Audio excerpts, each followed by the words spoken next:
Ao dar uma olhada rápida em uma foto de Port Stanley, quase imediatamente se tem a impressão de uma típica pequena cidade britânica. Os negócios são principalmente locais, quase todos dirigem Land Rover e todos se conhecem.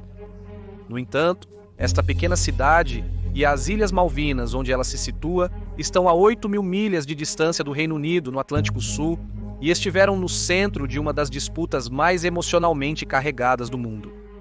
Uma disputa que atingiu seu auge em 2 de abril de 1982, quando a Argentina vizinha invadiu.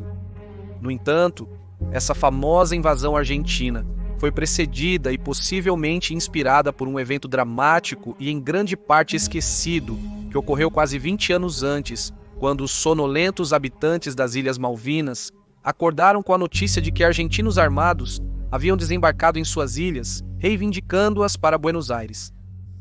Esta é a história da Operação Condor de 1966. Bem-vindo às guerras do mundo. As origens da disputa entre a Argentina e o Reino Unido são longas e complicadas, envolvendo vários outros jogadores como França, Espanha e Estados Unidos.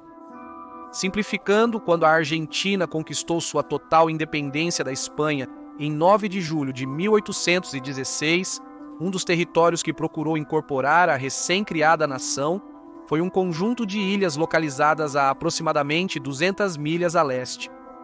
Essas ilhas foram, na verdade, descobertas pela primeira vez em 1592 pelo inglês John Davis, a bordo de seu navio chamado Desire, mas seria quase um século depois antes que o primeiro desembarque registrado fosse feito lá, novamente por outro inglês, John Strongs. Nos séculos seguintes, baleeiros, caçadores de focas e forças navais usaram as ilhas como base de suprimentos, trazendo gado para a fazenda, embora as ilhas estivessem desgovernadas além dos assentamentos estabelecidos. Remotas, em meados dos anos 1760, britânicos e franceses estabeleceram colônias nelas sem saber da existência do outro por meses. A França deixou as ilhas a pedido da Espanha, mas quando a Grã-Bretanha se recusou, uma frota armada de navios de guerra espanhóis foi enviada para forçar a questão. A Espanha manteve presença militar nas ilhas até 1811, retirando-se para reprimir movimentos de independência na América do Sul, mas manteve sua reivindicação sobre o território. Após a independência da Argentina, houve várias tentativas de argentinos e europeus de colonizar as ilhas, mas a paisagem era dura e implacável. O empresário de Hamburgo, Louis Vernet, adquiriu direitos de pesca nas ilhas tanto dos argentinos quanto dos britânicos em 1823, mas quando tentou controlar a indústria de caça às focas, cometeu o erro de apreender 4 navios americanos, provocando uma poderosa resposta militar na forma do United States Ship Lexington, que procedeu à prisão de muitos dos homens de Vernet como piratas e destruiu grande parte de sua infraestrutura nas ilhas. Em 1833, uma força-tarefa britânica chegou às ilhas para reivindicá-las para a Grã-Bretanha, em resposta aos direitos de pesca e navegação britânicos na região que estavam sendo ameaçados. Finalmente, sendo colonizadas permanentemente, as ilhas passaram a ser reconhecidas internacionalmente como Falklands, seu nome britânico. E é assim que a situação permanece até os dias de hoje, exceto pelos 74 dias em 1982, quando as forças argentinas as ocuparam. Para a Grã-Bretanha, a história foi outro capítulo na trajetória do Império Britânico, negligenciado por muitos no hemisfério norte antes de 1982. No entanto, para a Argentina, foi a fonte de uma humilhação nacional, e gerações cresceriam com sonhos de recuperá-las. Por anos, governos argentinos optaram por boas relações com o Reino Unido. A Marinha Argentina, por exemplo, era uma das marinhas mais poderosas da América do Sul no início do século XX, e isso se devia em grande parte aos estaleiros britânicos que lhes forneciam navios de guerra avançados. No entanto, na história turbulenta da Argentina ao longo do século XX, houve cada vez mais apelos de argentinos nacionalistas para finalmente apagar essa mancha de sua história e recuperar seu orgulho perdido. Na década de 60, o momento parecia certo, pois a Grã-Bretanha estava se retirando de seu império no processo de descolonização e, segundo as Nações Unidas, isso deveria incluir as Malvinas. E o Reino Unido de fato concordou. Em 1966, o governo trabalhista, sob o primeiro-ministro Harold Wilson, decidiu entrar em negociações para uma transferência de autoridade sobre as ilhas para Buenos Aires, acreditando que era melhor para os interesses britânicos ter relações cordiais com a Argentina, ao invés de hostis por causa de algumas ilhas, aparentemente sem importância, a milhares de quilômetros de distância. No entanto, ao contrário de outras colônias britânicas ao redor do mundo, nas Malvinas não havia uma população indígena significativa, querendo independência ou união com a Argentina. Os ilhéus se viam como britânicos e pretendiam continuar assim. Portanto, o governo de Wilson entrou em uma série de negociações secretas com Buenos Aires sem o conhecimento ou aprovação dos ilhéus. No entanto, isso também significava mantê-lo em segredo do povo argentino, que estava ficando frustrado com a falta de progresso feito por seus próprios governos sucessivos. Para alguns, isso significava agir por conta própria.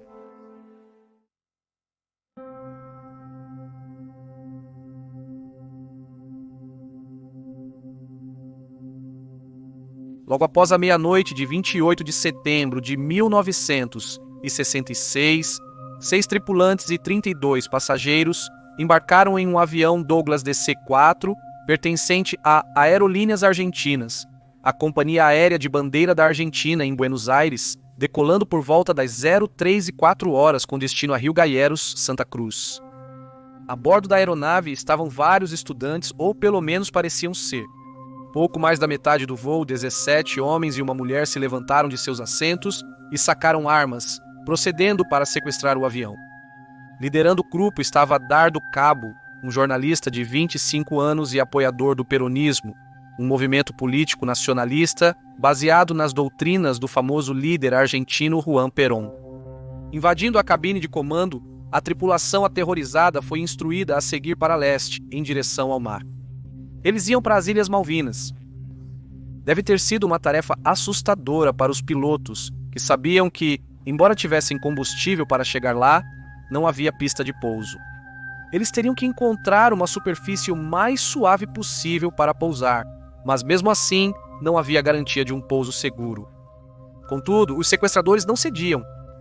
O plano deles, que eles haviam apelidado de Operação Condor, estava agora em andamento e nada iria impedi-los. Eles estavam em um caminho para libertar as Malvinas. Curiosamente, não foi a primeira vez que um argentino voou para as ilhas, exigindo que fossem entregues à Argentina. 2 anos antes, o piloto Miguel Fitzgerald pousou sozinho nas ilhas em um avião leve para protestar contra a presença britânica no local. Mas isso não era um protesto. Esses homens estavam armados e dedicados à sua causa. A seleção do voo 648 não foi nada aleatória, pois Cabo sabia que a bordo da aeronave naquele dia estava o contra-almirante da Marinha Argentina, José Maria Guzmán, que era o governador do território nacional da província de Tierra del Fuego, no sul da Argentina, e do ponto de vista argentino isso incluía as Ilhas Malvinas. Guzmán não estava ciente do plano, e quando seu assistente tentou sacar uma arma para se defender, ele foi prontamente golpeado na cabeça e a arma foi tomada pelos sequestradores. Cabo informou-lhe do plano de plantar a bandeira argentina nas ilhas, para incitar o povo em casa a exigir que as ilhas fossem recuperadas imediatamente pelo exército argentino. Embora Guzmán simpatizasse, ele ainda não estava preparado para participar de uma missão não autorizada com eles. No entanto, ele iria desembarcar nas ilhas com eles. Ele não tinha escolha no assunto. Desconhecendo o drama que ocorria nos céus, as pessoas da capital das Malvinas, Stanley, acordaram para começar o que presumiam ser apenas mais uma quarta-feira. A professora Shirley Hertel se preparava para ensinar crianças do 2º ano infantil na escola local quando seu tio, que trabalhava lá como pintor, chamou-a para fora. Era pouco depois das 8h30 da manhã, horário local, quando Hertel e seu tio, juntamente com várias outras pessoas, viram um avião de 4 motores voando baixo, tendo emergido de trás de nuvens espessas, e imediatamente presumiram que estava em apuros. Após sobrevoar Port Stanley brevemente, o piloto concluiu que o único local adequado para um pouso seguro era o hipódromo de Stanley, o mesmo lugar onde Miguel Fitzgerald havia pousado 2 anos antes. O DC-4 pousou no hipódromo aproximadamente às 8h42, cavando turfa e pântano enquanto se arrastava até parar antes que sua roda direita afundasse no solo macio. Ainda acreditando que a aeronave estava em apuros, um grupo de ilhéus preocupados correu em direção à aeronave para ajudar, mas em vez disso, eles foram recebidos pela visão de homens armados descendo por cordas da aeronave e procedendo para fazê-los reféns. Alarmados, outros que desceram para o local mantiveram distância enquanto as autoridades da ilha agiram.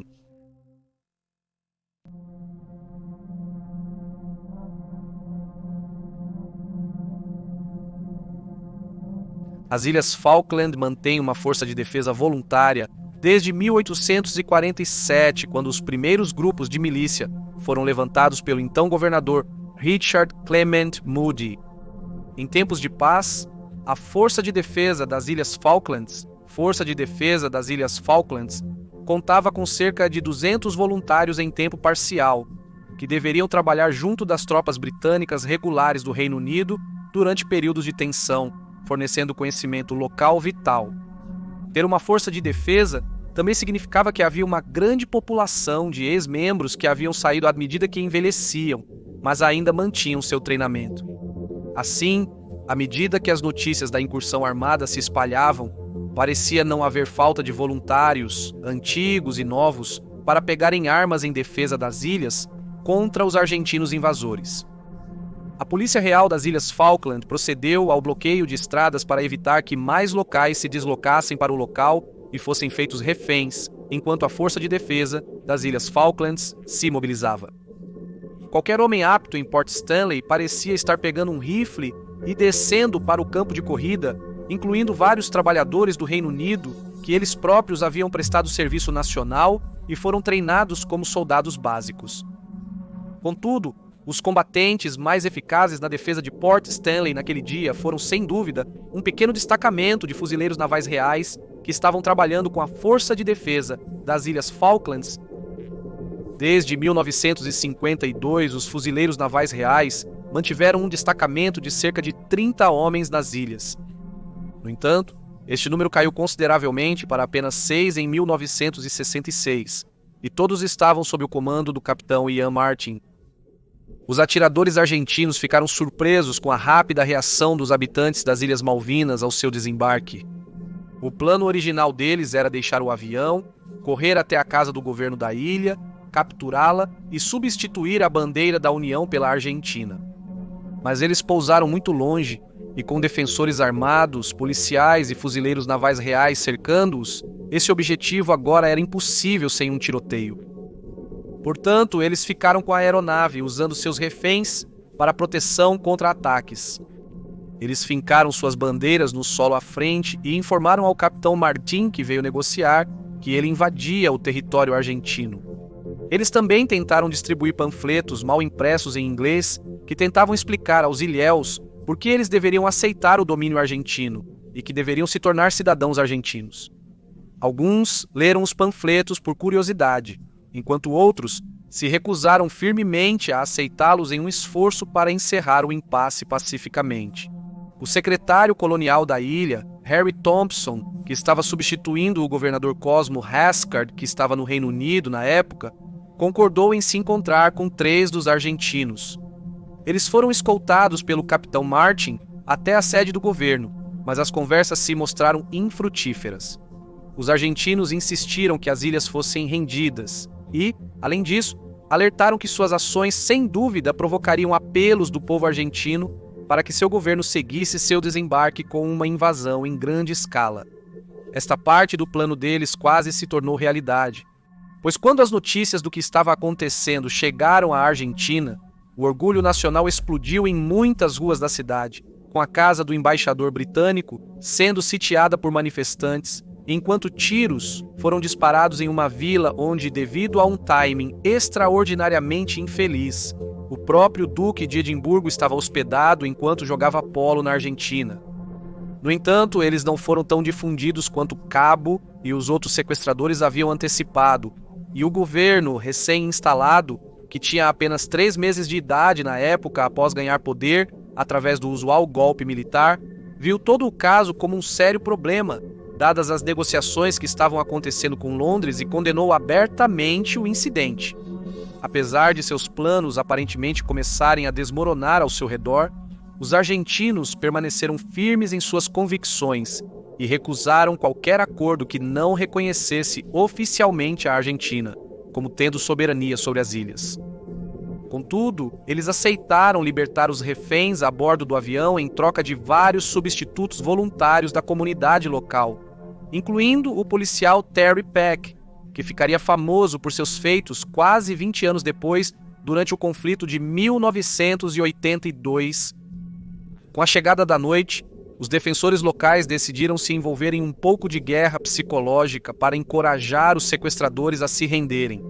Holofotes potentes iluminavam a aeronave, permitindo que os ilhéus monitorassem os invasores, dificultando que eles identificassem as posições dos defensores e os privassem de sono, reforçado por alto-falantes tocando música country e western. Sendo católicos, foram autorizados a receber o padre holandês Rodolfo Roel, que estava nas ilhas e se tornou o intermediário ideal conforme a situação avançava. Roel celebrou uma missa para os homens na aeronave que, ao fim do segundo dia do impasse, estavam exaustos, famintos, sedentos e acreditavam ter alcançado seu objetivo, tendo declarado em uma transmissão de rádio para casa. 17H do dia 29 de setembro, os sequestradores foram conduzidos para fora da aeronave pelo padre Roel, todos cantando o hino nacional argentino. Embora tenham entregado suas armas às autoridades locais, eles não reconheceram sua rendição aos britânicos. Em vez disso, estipularam que se renderam à Igreja Católica por meio do padre Roel. 3 dias depois, um cargueiro militar argentino navegou até Port Stanley e levou os sequestradores e seus ex-reféns de volta para a Argentina. Todos, exceto os pilotos do DC-4, que incrivelmente, com a ajuda dos locais, conseguiram libertar a aeronave e decolar novamente.